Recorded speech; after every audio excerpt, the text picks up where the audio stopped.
Às 9h14 da manhã, o radar do USS Abraham Lincoln capturou um único contato vindo do azimute 047. Um míssil, trajetória balística limpa, assinatura radar característica do Faté 110. Uma arma que o Abraham Lincoln já havia interceptado antes. O computador de controle de fogo começou a construir uma solução de interceptação no mesmo segundo em que o contato apareceu, e o Centro de Informações de Combate conduziu o engajamento com a eficiência concentrada de uma tripulação que já havia feito exatamente isso muitas vezes e sabia como terminava. Eles estavam errados sobre como terminaria. O que ninguém no Centro de Informações de Combate sabia, e o que a especialista de primeira classe, Maya Hassan, havia percebido 4 minutos antes, quando a assinatura de lançamento do Faté 110 apareceu em seus sensores infravermelhos passivos, era que algo no perfil térmico daquele míssil não correspondia a nenhum dos 23 engajamentos com o Faté que ela havia registrado nos 16 meses daquela implantação. Aquele míssil não era a arma. Aquele míssil era o sistema de entrega. A ogiva se separou a 2.400 metros de altitude, e quando isso aconteceu, tudo que o computador de controle de fogo havia construído nos 4 minutos anteriores se tornou inútil em 1,3 segundos. O Irã não disparou um míssil mais rápido. Não disparou um míssil mais pesado. O Irã disparou um míssil projetado especificamente em torno de uma única percepção que 56 dias observando o Abraham Lincoln derrotar seus armamentos havia produzido, que o computador de controle de fogo Aegis consegue resolver qualquer problema que consiga prever. Então o Irã construiu uma ogiva que o computador não consegue prever, para entender o que torna o Faté 110 de diferente de todos os outros mísseis iranianos que o Abraham Lincoln já enfrentou. É preciso entender o que acontece a 2.400 metros de altitude. O Faté 110 padrão é uma unidade única, corpo do míssil e ogiva inseparáveis, descendo juntos, rastreáveis do início ao fim. A solução de controle de fogo válida desde o momento da aquisição até o momento da interceptação.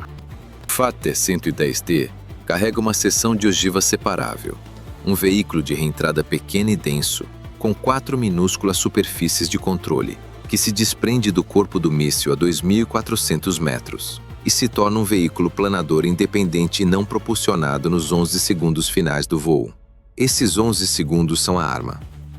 As 4 superfícies de controle fazem microcorreções a cada 0,4 segundos, não manobras evasivas programadas seguindo um padrão previsível.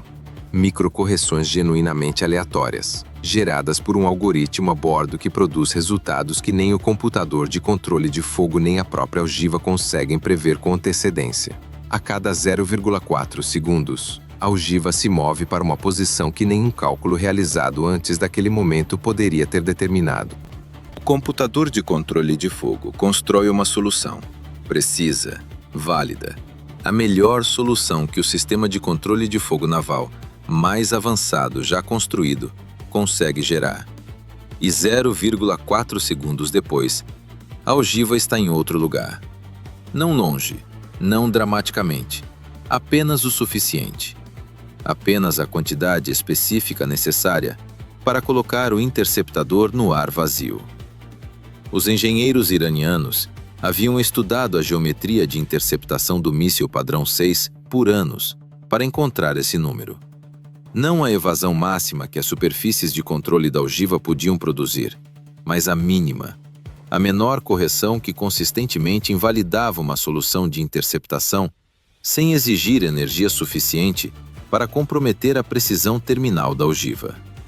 Encontraram em 0,4 segundos e construíram um algoritmo que a gerava aleatoriamente, para que nenhum padrão pudesse ser aprendido e explorado. O computador de controle de fogo não consegue resolver um problema que muda aleatoriamente a cada 0,4 segundos.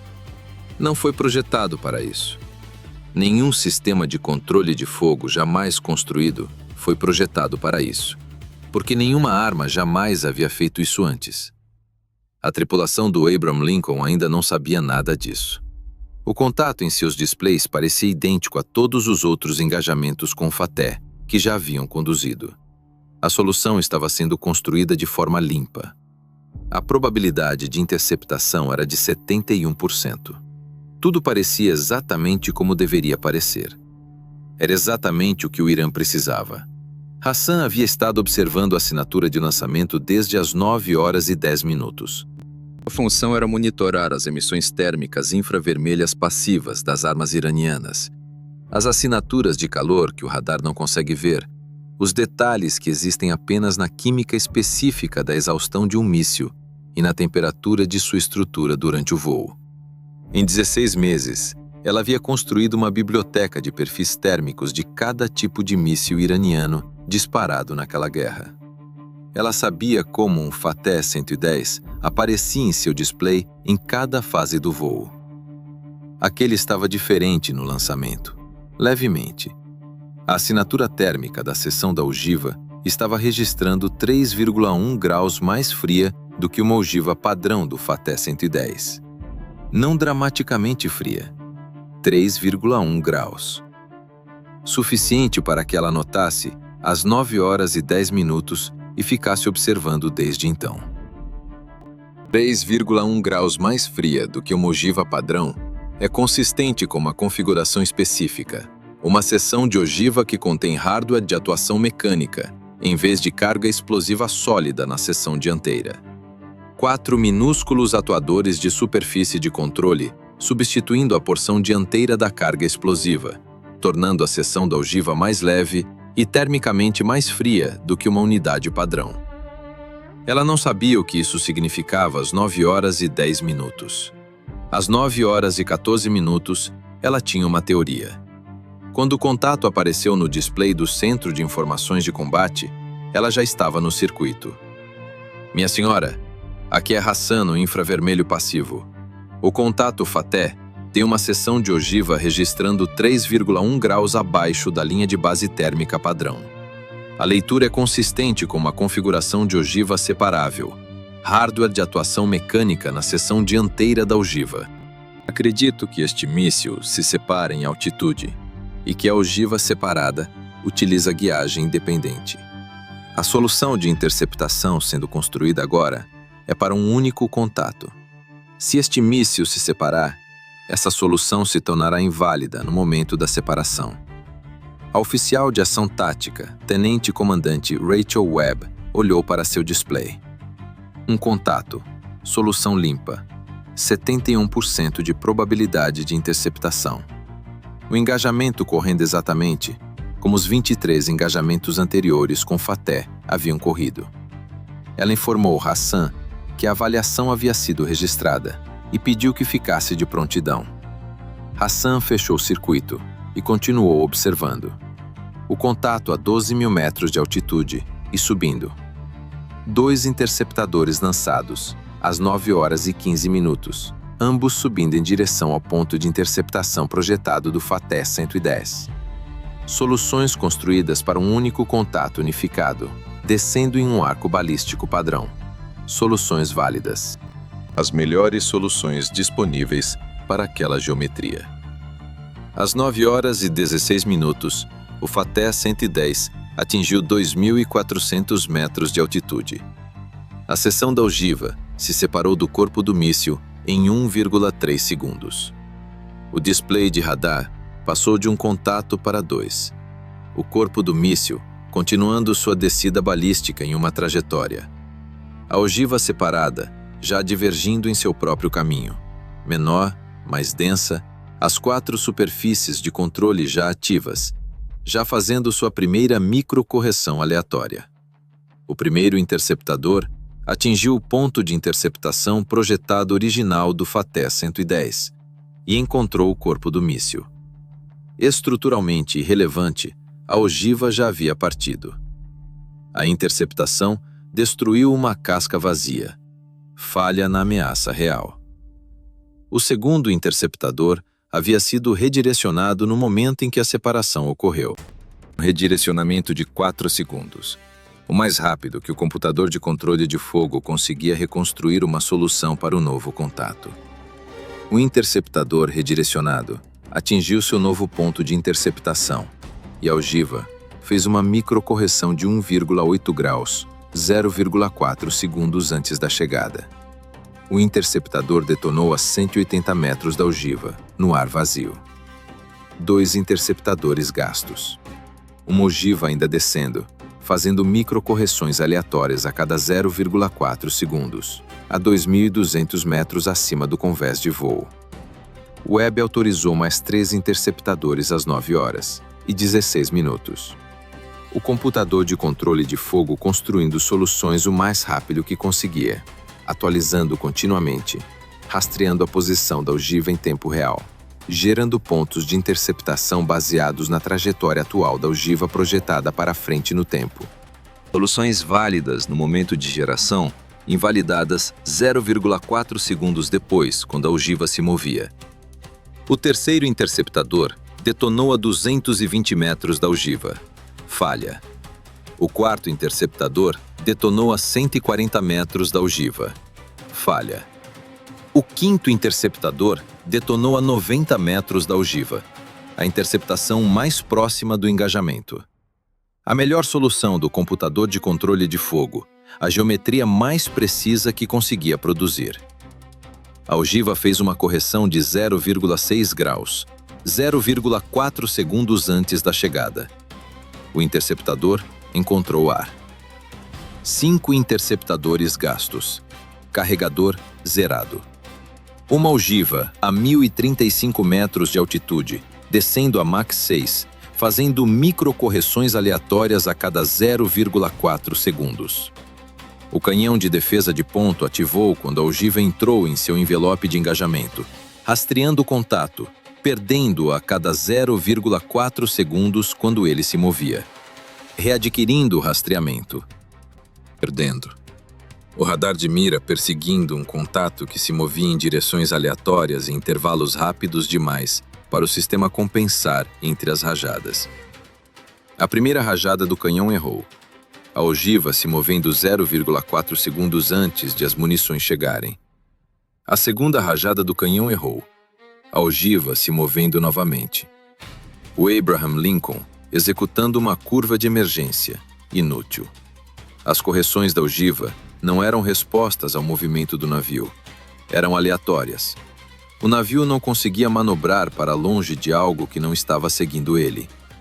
640 metros. 480 metros. 365 metros. O contra-almirante James Carver pegou o circuito de comunicação geral com toda a tripulação.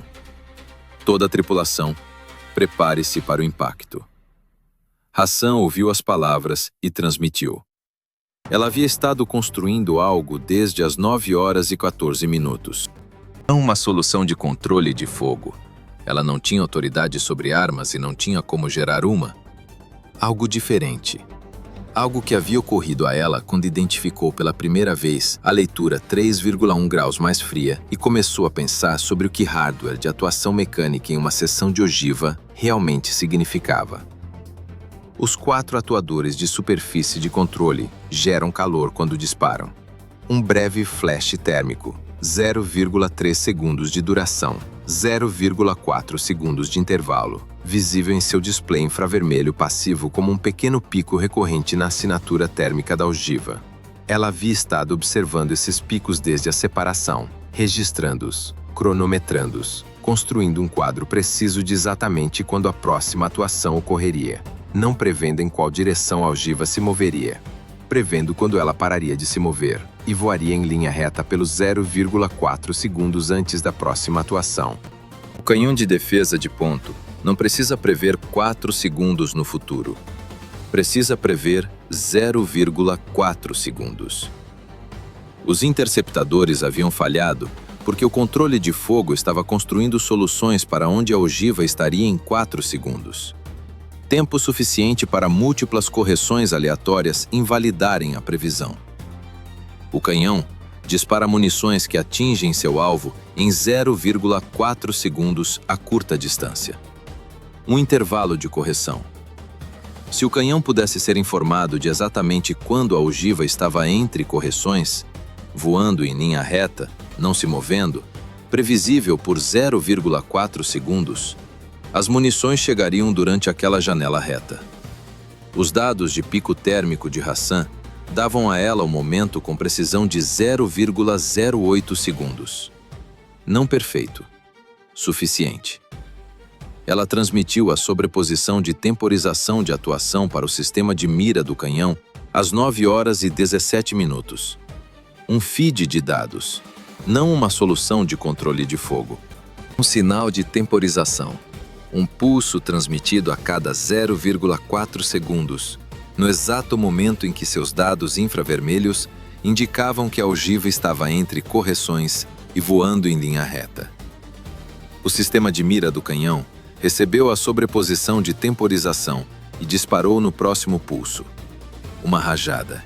0,4 segundos de voo reto a 240 metros acima do convés de voo. As munições atingiram a ogiva a 103 metros. A ogiva detonou a 103 metros acima do convés de voo do Abraham Lincoln. Não contra o casco, não contra o convés, acima dele. A rajada do canhão encontrando a ogiva a 103 metros do navio. A detonação enviando uma onda de choque para baixo que atingiu o convés de voo 0,04 segundos após a explosão. A onda não foi limpa. 103 metros é próximo o suficiente para que uma detonação completa de ogiva produza efeitos que atingem a superfície abaixo com força significativa. 2 janelas na ponte estilhaçaram simultaneamente. 8 tripulantes foram jogados ao chão em compartimentos por toda a superestrutura. Um painel de supressão de incêndio no hangar ativou pela vibração estrutural e teve de ser reiniciado manualmente. O convés de voo flexionou visivelmente na proa com a onda de compressão passando por ele. 8 tripulantes feridos, nenhum com gravidade, nada penetrou o casco. O Abraham Lincoln estava completamente operacional. Centro de Informações de Combate. Webb olhou para o display por 4 segundos. Para o contato da ogiva desaparecido. Para o status do carregador mostrando 0. Para o relatório de danos chegando da superestrutura. Para a transmissão de sobreposição de temporização que Hassan havia enviado ao sistema de mira do canhão às 9 horas e 17 minutos. Registrada no sistema, com carimbo de tempo, um feed de dados da suíte infravermelha passiva que o registro do engajamento mostraria ter chegado 3 segundos antes da rajada bem-sucedida do canhão. Ela pegou o circuito para a posição de Hassan. Hassan, a sobreposição de temporização de atuação. Me explique como chegou a isso.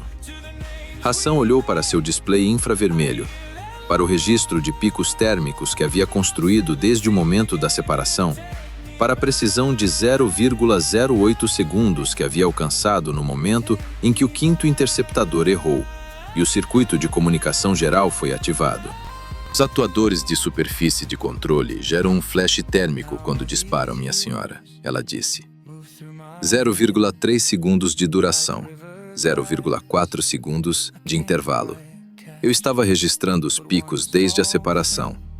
Sabia quando o próximo ocorreria com precisão de 0,08 segundos. O canhão precisava de 0,4 segundos de voo reto. Eu dei a janela. Webb ficou em silêncio por um momento. Desde quando você tinha a leitura 3,1 graus mais fria? Desde as 9 horas e 10 minutos, minha senhora, disse Hassan. Desde que a assinatura de lançamento apareceu. Webb olhou para o carimbo de tempo no primeiro relatório de Hassan. 9 horas e 14 minutos. O momento em que o contato apareceu no display. 4 minutos após a assinatura de lançamento. 4 minutos observando uma anomalia térmica e construindo uma teoria sobre o que ela significava, antes mesmo de o engajamento começar. Ela não disse nada por um longo momento. O lançador do Fateh 110D havia sido rastreado pela aeronave de vigilância do Abraham Lincoln desde o momento do lançamento. Posição fixada a menos de 14 metros. 8 mísseis de cruzeiro lançados das células de lançamento vertical do Abraham Lincoln às 9 horas e 19 minutos. O lançador deixou de existir às 9 horas e 58 minutos. A metodologia de temporização de atuação de Hassan A técnica específica de usar intervalos de pico térmico de atuadores de superfície de controle para prever janelas de voo reto entre correções aleatórias foi transmitida para todos os operadores de infravermelho passivo no Teatro de Operações às 9h30. Cada Fateh 110D que o Irã ainda tinha usava o mesmo hardware de atuação. Cada futura separação de ogiva geraria os mesmos picos térmicos nos mesmos intervalos. Cada canhão de defesa de ponto no teatro agora tinha uma metodologia de temporização para a única ogiva que o computador de controle de fogo não conseguia resolver. O Irã disparou seu míssil mais manobrável contra o USS Abraham Lincoln, uma ogiva que fazia microcorreções aleatórias a cada 0,4 segundos por 11 segundos, derrotando 5 interceptadores que chegaram a pontos que ela já havia deixado. Derrotando 2 rajadas de canhão que dispararam para um contato que se moveu antes de as munições chegarem. Descendo por 2.400 metros de ar, em direção a um convés de voo que não tinha mais nada para detê-la. Ela detonou a 103 metros acima do convés, porque uma especialista de primeira classe notou uma leitura 3,1 graus mais fria às 9h10 e passou 7 minutos construindo um registro de picos térmicos que deu ao canhão uma janela de 0,4 segundos de voo reto, exatamente no momento certo. A resposta americana destruiu o lançador às 9h58 e transmitiu uma metodologia de mira que transformou a ogiva mais manobrável do Irã em uma previsível. Detectável 4 minutos antes do lançamento pelo seu perfil térmico e rastreável entre correções pelos seus picos de atuação. E a lição que Teherã levou para casa naquela manhã no Mar Arábico foi exatamente a que menos queria aprender. Que o sensor mais perigoso no porta-aviões mais poderoso do mundo não é o array de radar rastreando o contato. É a especialista observando o pico térmico que ninguém mais havia notado às 9h10, 4 minutos antes de qualquer outra pessoa saber que o míssil existia. Fica a pergunta que não tem resposta fácil. Se o relatório de Hassan às 9h14 tivesse sido tratado como urgência máxima, em vez de anotado e arquivado, algum dos 5 interceptadores teria sido economizado? Ou a janela era pequena demais de qualquer forma, e a única solução possível sempre foi aquela que ela mesma construiu sozinha, nos 7 minutos em que ninguém estava ouvindo?